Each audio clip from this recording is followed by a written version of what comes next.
You ever look at your family and wonder when exactly the poison started to spread? Because I do. Every single day. Maybe it was the night she whispered, "Your father's just lonely, be kind to him." Maybe it was the way he looked at her, too long, too soft. Maybe it was me, too blind, too trusting. My name is Brian. I'm 41. I live in California. And this is the story of how my wife slept with my father and what I did after.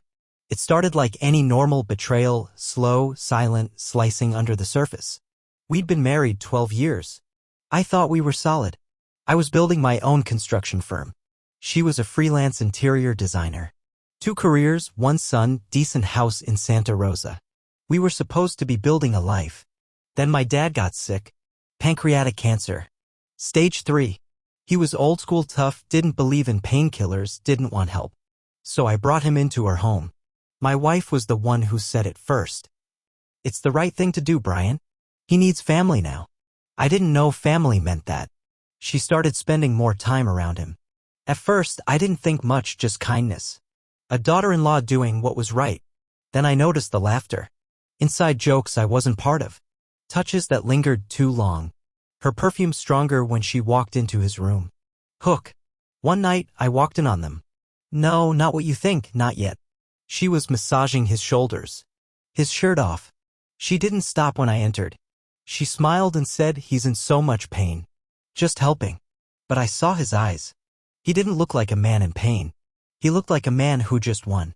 Ever seen someone steal something from you while making you say thank you for it? I started paying attention. Watching. She changed her phone passcode. She said she was going to Target and came home 3 hours later, smelling like whiskey and motel soap. Still, I said nothing. Because when you grow up in a broken house, silence feels safer than truth. But truth doesn't stay buried. It leaks. Like the day I found her earring under my dad's pillow. Or the morning my son asked, "Why does mommy sleep in grandpa's room sometimes?" The world blurred after that. I wasn't angry. Not yet. I was numb. I did what every betrayed husband does. I searched. I tracked. I found photos, messages, one video, her on his lap. And my father? Laughing. I didn't cry. I didn't scream. I just closed my laptop and made a plan. And that's when the real story begins. If this shocked you, just wait for what's coming next. Subscribe now so you don't miss the twist. You ever wonder what people say about you when they think you're not listening? You should. Because one night I heard everything. It was 2:12 a.m. I couldn't sleep.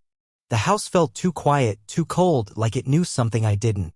I walked down the hall toward the kitchen. Then I heard them. Their voices. Laughing. Not soft, not guilty. Loud. Free. I froze behind the corner. My wife. My father. Sitting in the dark. Whiskey on the table. Her legs curled under her like a teenager in love. And then he said it. You know, I never thought he'd notice. Brian always was simple. Simple. The word hit me harder than any punch I'd ever taken. They laughed like it was a private joke, like I wasn't a husband or a son, just an idiot walking in circles while they played house behind my back. And she said, "He still thinks I love him. Poor guy. He's so busy working, he didn't even notice when I stopped pretending." Pretending. If you're still listening, ask yourself, what would you do if the people you loved most laughed at your loyalty like it was weakness? I stood there in the dark, every nerve in my body screaming. But I didn't go in. No yelling. No confrontation. Just the truth. Cold, complete, permanent. I recorded every word. Next day, I sent my son to my sister's house. Told my wife I had a work trip. She smiled too easily. She thought she had more time. She didn't. I went straight to a lawyer. I showed him the video, the texts, the hotel records I pulled from our shared credit card. He didn't blink. He just said, "We're going to bury them." But I wasn't done. I called a friend in the DA's office. Told him to look into my dad's finances, hinted at offshore transfers. Turns out the old man had secrets. Big ones. Tax fraud. Hidden assets. And worst of all, he used my name on one of the accounts. I could have gone down with him. He wasn't just screwing my wife, he was screwing my life. So I flipped the script. I turned over everything to the authorities, anonymously. and I made sure my name was clean before the explosion hit. Then I came home. She was wearing one of my shirts, cooking dinner like she wasn't the devil in disguise. And I asked her, "Did you ever love me?" She didn't answer, just stared. Maybe she wanted to cry. Maybe she thought I'd forgive her. I didn't.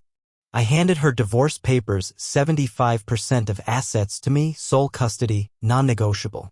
She said, "You can't do this." And I said, "You already did." But here's the twist. It wasn't about money. It wasn't about revenge. It was about something deeper. Taking back control. Because when someone breaks you, they think they own the pieces. But I didn't shatter. I sharpened. Imagine this. You spend 15 years building a life, a house, a family, a future. Then one morning, you realize you've been building it on quicksand. That's what betrayal does. It doesn't just hurt. It erases who you thought you were. After I served the papers, things moved fast. She cried. He disappeared. And me? I started to rebuild. But not quietly. Every time she called, begging for a second chance, I ignored her. Every time my father tried to reach out, I sent him back silence. But I wasn't done punishing them. No, I had one final move. See, I knew where my father was hiding. A retreat up north. Secluded, gated, off the books. But not off my radar. I drove up there with a manila folder in my glove compartment. Inside all the evidence. Photos, texts, recordings, and one letter handwritten. I waited outside his cabin until nightfall. Then I left the folder on his doorstep. The letter? It said, "The man you betrayed loved you. The man coming for you doesn't." 2 weeks later, he was under investigation. Bank accounts frozen. His name blacklisted from every board he served on. Turns out, betrayal has interest, and it compounds fast. As for her, she lost everything. I filed a motion to move out of state with my son. The court agreed. She broke down in the courtroom, screamed about love, about redemption. The judge said one thing: a mother who lies in bed with her husband's father forfeits the right to raise his son. And that was it. She was done. But here's the part you didn't expect. Months later, I ran into her. Grocery store. Hair messy. Clothes cheap. No sparkle in her eyes. She looked at me like a ghost. Like I was the past she couldn't bury. She whispered, "Do you hate me?" I looked her dead in the eyes. "No. I outgrew you." That's what they don't tell you about revenge. It's not about fire. It's about growth. I built a new life. Not out of spite, out of clarity. My son? He sleeps peacefully now. No yelling. No secrets. Just peace. And my father? He still writes letters. I never open them. Because once you show me who you are, I believe you. And then I make sure everyone else does too. So if you're listening to this, if you've ever been betrayed, humiliated, gutted by someone you loved, let me be clear. You don't heal by hoping they'll change. You heal by becoming someone they can never touch again. And that's the real victory. Let me ask you something. What's more dangerous? The enemy you see coming? Or the one sitting at your dinner table smiling while twisting the knife under the cloth? Because that's what he was.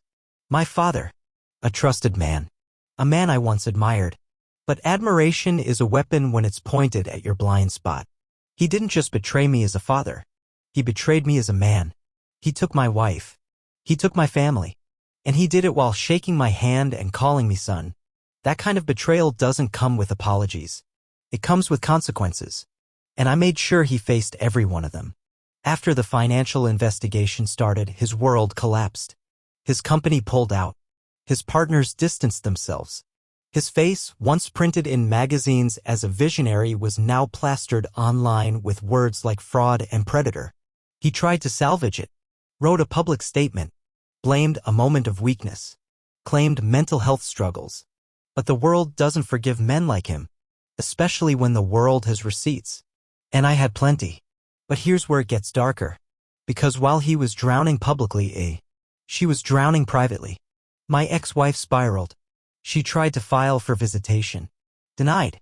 She tried to get work. Blacklisted. She called my son on his birthday. He hung up. That broke her more than anything. Because when a child chooses silence over your voice, that's not parenting. That's justice. Now, I know what you're thinking. Wasn't it enough? Haven't you made them pay? Let me answer with a question. If someone burned your house down with your family inside, would you stop after one glass of water? Or would you flood the damn place until there's nothing left to burn? Because betrayal doesn't deserve balance. It deserves extinction. So I went one step further. I bought the cabin he hid in. Yes, the one in the mountains. Paid cash. Took ownership. And on my first day there, I removed every trace of him. Photos? Burned. Furniture? Dumped. And in the fireplace where he once kept warm, I left a single object. A framed photo of my son and me smiling. Underneath it, a note. You were never the man I wanted to be. A thank you for reminding me exactly who I am. That's how you erase a legacy. You don't shout. You don't beg. You rewrite the story and make sure your name is the only one remembered. So here's the truth. When someone close to you shows their teeth, you don't run. You bite back. Because some monsters don't come from shadows. They come from your own bloodline. And the only way to kill that kind of monster is to become the storm they never saw coming. Let me ask you this. If the person who shattered your life begged for forgiveness, would you give them a second chance? Or would you give them something far more honest, a reflection of what they truly are? She started writing letters. Long, emotional, poetic. Said she missed our son. Said she missed me. Wrote about how lonely prison was. How she cried herself to sleep. How she lost herself in my father's arms. And how it wasn't love, just confusion. Confusion? Cheating with my father. That's not confusion. That's calculated demolition. But I didn't respond. Not yet. Instead, I mailed her something unexpected. A photo album. But not of our wedding. Not of our family. Each page was filled with court documents. Screenshots. Messages. Photos. Every lie she told. Every moment she betrayed. On the last page, I taped a mirror. And under the mirror, one line. This is who you've become. Look long enough, maybe you'll remember who you were. That silence that followed? It was louder than any scream. But here's where it gets colder. She found out about her father-in-law. Not just that I exposed him, but that I surpassed him. Remember, my father was a respected name. Big business. Big money. But after I dismantled his empire, I didn't just walk away. I took over. Built a consulting firm on the ashes. Signed contracts he lost. Hired the people he fired. And renamed the company to something bold. Legacy reset. Because that's what I was doing. Resetting the legacy. Not his. Not hers. Ours. Mine and my son's. Let me bring it closer to home. Imagine this happened to you. Imagine the one person you built your life around was building a secret one behind your back, with your own blood. Now imagine you rebuilt yourself stronger, richer, smarter, and they had to watch it happen from the sidelines of ruin. Feels good to imagine, right? I didn't imagine. I executed. Because I learned the truth. Closure isn't a conversation. It's a consequence. And when someone breaks you in silence, you heal loud. So I sent her one final message. It was short. No tears. No rage. Just a digital link. She opened it. It was a video our son's school play. He was on stage. Smiling. Confident. Whole. And in the background? Me. Clapping the loudest.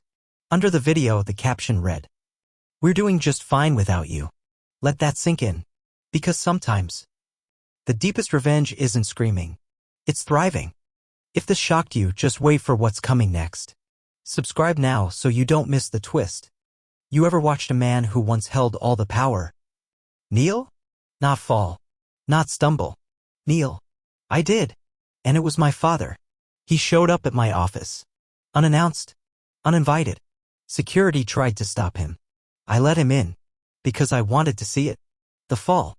The crack in the king. He looked thinner. Older. Like shame had shaved years off his face. "Brian," he started. I didn't say a word. He said he was sorry. Said it wasn't love. Said he was lonely. Said he missed me. I let him talk. Because sometimes silence is the loudest punishment. Then he said something that I'll never forget. He said, "I didn't think you'd make it without me." Let that sink in. He didn't think I'd survive. I built everything. I held the family together. I paid the bills. I gave him chances. And still, he thought I was weak. That's the thing about narcissists. They don't break you with force. They convince you to break yourself. But I didn't. I stood taller, richer, wiser, and no longer his son. Just the man he couldn't destroy. "You're not welcome here," I said. "Not in this building. Not in my son's life. And not in the story I'm writing now." He tried to reach for me. I stepped back. And when security walked him out, he didn't resist. He crumbled. And let me tell you something. It's not revenge that tastes sweet. It's reclaiming power you never realized you gave away. Now imagine this happened to you. The person you called Dad betrays you in the most primal way. And one day, he stands in your hallway, asking for forgiveness. Like a beggar. Would you give it? Or would you give yourself the closure he stole? Because that's what I did. I didn't forgive him. I forgave myself. Forever believing he deserved to be my hero. That's the moment you become untouchable. Not angry. Not bitter. Unreachable. I didn't raise my voice. I rose. And sometimes, the best revenge is letting the villains see your name on the door they're not allowed to walk through. What's the price of betrayal? No, really, have you ever asked yourself that? Because I calculated it. Not in dollars. In regret. And she finally got the bill. It was during the custody hearing. She thought I wouldn't show the evidence. She thought I was still too kind.